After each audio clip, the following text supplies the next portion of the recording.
আসসালামু আলাইকুম প্রিয় দর্শক, আমি মহসিন, একজন স্বাস্থ্য সহকারী। আজ আমরা এই ভিডিওতে কথা বলবো একজন গর্ভবতীর মায়ের জন্য কোন কোন ফল নিরাপদ এবং কোন কোন ফল খেলে গর্ভাবস্থার ঝুঁকি তৈরি হতে পারে। গর্ভাবস্থায় যে ফলগুলো অবশ্যই খাবেন সেগুলো হলো: 1. কলা। এটি পটাশিয়াম সমৃদ্ধ খাবার। এটি শরীরের শক্তি বাড়ায় এবং কোষ্ঠকাঠিন্য কমায়। 2. আপেল।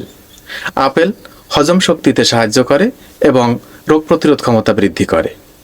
3. কমলা অথবা মাল্টা। এটি ভিটামিন সি সমৃদ্ধ খাবার এবং আপনার শরীরের আয়রন শোষণে সাহায্য করে।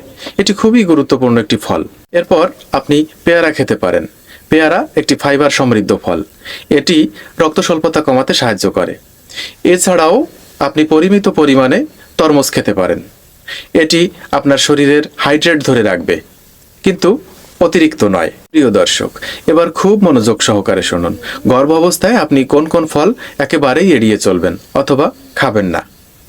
গর্ভাবস্থায় আপনি কাঁচা পেঁপে কখনোই খাবেন না, কারণ এটি গর্ভপাতের ঝুঁকি তৈরি করে। আনারস, বিশেষ করে প্রথম 3 মাসে আনারস খাবেন না, কারণ আনারস প্রথম 3 মাসে জরায়ু সংকোচনের ঝুঁকি তৈরি করে। গর্ভাবস্থার শেষ দিকে অতিরিক্ত খেজুর খেলে সমস্যা হতে পারে, এটা এড়িয়ে চলতে হবে। অপরিষ্কার বা কাটা ফল মোটেও খাওয়া যাবে না, তার কারণ এটি আপনার শরীরে ইনফেকশনের ঝুঁকি তৈরি করতে পারে।